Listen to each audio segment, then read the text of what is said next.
کوئی شوہر اپنی بیوی سے کہے میں تمہیں چھوڑ دوں گا تو کیا طلاق ہو جائے گی؟ یاد رکھیں کہ چھوڑ دوں گا یہ تو مستقبل کی بات ہے، یعنی یہ دھمکی ہے، تو ان الفاظ سے طلاق نہیں ہوتی۔ لیکن ہمارے پاس جو مسائل آتے ہیں عموماً ایسے ہی لوگوں کے آتے ہیں کہ جو پہلے دھمکیاں دیا کرتے تھے کہ چھوڑ دوں گا، فارغ کر دوں گا، 1 2 3 کر دوں گا، اور پھر جو ہے آتے ہیں اور روتے ہیں کہ کچھ کریں، آج میرے ساتھ یہ مسئلہ ہو گیا کہ میں نے اپنی بیوی کو 3 طلاق دے دی ہے، اب کچھ کریں، چھوٹے چھوٹے بچے ہیں، کوئی مسئلے کا حل نکالیں۔ تو جناب اب مسئلے کا تو کوئی حل نہیں ہے، اور اکثر لوگ وہی ہوتے ہیں جو پہلے دھمکیاں دیتے ہیں کہ کر دوں گا، اور پھر ایک دن آتا ہے کہ انہوں نے وہ چیز کر دی ہوتی ہے۔ لہٰذا پیارے بھائیوں، اپنی زبان سے، اپنی روزمرہ کی گفتگو سے لفظ طلاق کو ہٹا دیجیے، اپنی دھمکیوں سے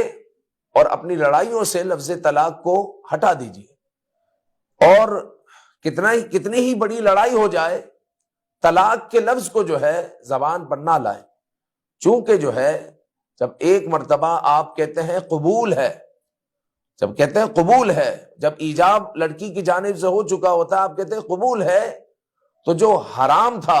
یعنی وہ لڑکی آپ پر حرام تھی، اب وہ حلال ہو گئی۔ اسی طرح جب آپ نے 3 طلاق دے دی تو جو حلال تھی اب وہ حرام ہو گئی۔ لہٰذا یہ جو ہے لفظ ایسا ہے، جو حلال تھی اب وہ حرام ہو گئی ہے، اب جو ہے آپ کا اس سے نکاح نہیں ہو سکتا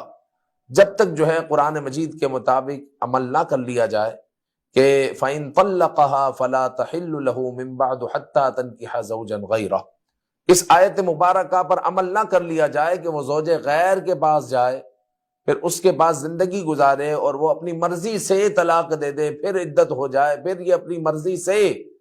اپنے شوہر اول سے نکاح کرنا چاہے تو پھر وہ کر سکتی ہے۔ یہ جو ہے قرآن مجید نے جو قانون بیان کیا اس کے مطابق چلے گی تو پھر جا کر جو ہے نکاح ہو سکے گا۔ تو بڑی جو ہے اذیت میں عورت آ جاتی ہے، بچے آ جاتے ہیں۔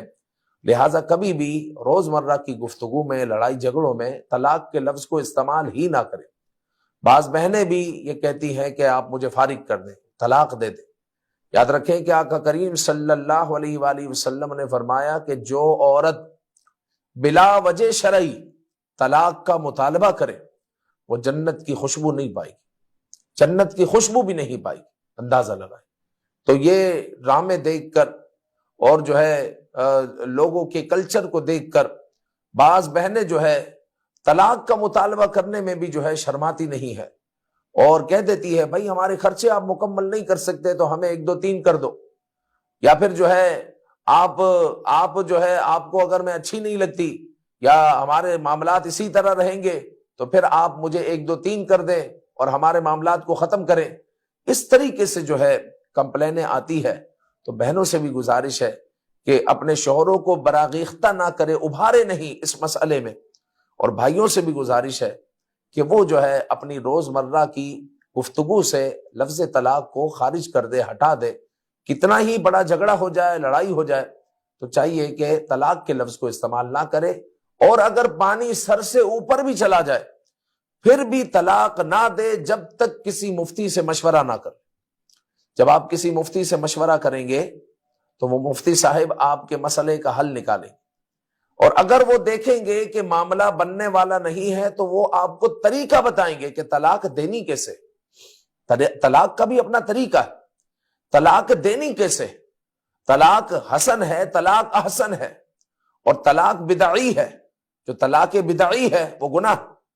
گناہ ہے۔ طلاق دینی ہے حسن طریقے سے یا احسن طریقے سے۔ طلاق کے بھی جو ہے اسلام نے ہمیں طریقہ کار بتایا ہے، یا احسن ہے یا حسن ہے۔ اچھے طریقے سے طلاق دیں، مطلب یہ ہے کہ عورت کو 1 طلاق دے دی اس طہر میں جس طہر میں ملاقات نہیں ہوئی، اور پھر جو ہے وہ طہر گزر گیا، اب جو ہے حیض کے دن آ گئے، ماہواری کے دن آ گئے، پھر وہ جو ہے ماہواری کے دن گزار دیے، پھر وہ پاک ہو گئی، پھر اس طہر میں جا کر دوسری طلاق دے گا۔ اب اتنا عرصہ جب جو ہے طلاق دینے میں، یعنی 1 مہینہ 1.5 مہینہ شوہر رکے گا، اور بیوی کو بھی پتا ہوگا کہ مجھے 1 طلاق ہو چکی ہے، تو ہو سکتا ہے کہ دونوں کا جو جھگڑا ہوا تھا، لڑائی ہوئی تھی، جو آپس میں ان کی نفرتیں ہوئی تھی، اتنے عرصے میں وہ سب کچھ ختم ہو جائے اور دونوں کو سمجھ میں آ جائے کہ اگر ہم نے یہ اقدام کیا علیحدگی کا تو ہمارے بچے کہاں جائیں، ہماری زندگیوں کا کیا ہوگا، ہمارے معاملات کا کیا ہوگا۔ تو اس طرح جو ہے اگر طلاق حسن طور پر دی جائے گی تو پھر جو ہے معاملات بنیں گے، بگڑیں گے نہیں۔ اور طلاق بدعی ہوگی یعنی ایک ساتھ 3 طلاقیں دے دی اور عورت کو جو ہے مغلظہ کر دیا، تو اب جو ہے معاملات بگڑ گئے، ختم ہو گئے۔ اب اس کا راستہ جدا اور اس کا راستہ جدا، اب دونوں جو ہے الگ الگ ہو گئے۔ لہذا طلاق اگر دینی ہو پھر بھی جو ہے طلاق نہ دیں جب تک کسی مفتی سے مشورہ نہ کریں، اور وہ مفتی صاحب انشاءاللہ آپ کو اچھا ہی مشورہ دیں گے، گھر توڑنے کا مشورہ نہیں دیں گے۔ لیکن اگر پانی سر سے اوپر ہو گیا، اب کسی طرح سدھار ہو ہی نہیں سکتا، تو وہ بتائیں گے کہ طلاق دینے کا سنت طریقہ کیا ہے، طلاق دینے کا شرعی طریقہ کیا ہے۔ تو شرعی طریقے کے مطابق چلیں گے تو کبھی بھی پریشان نہیں ہوں گے۔ اللہ تعالیٰ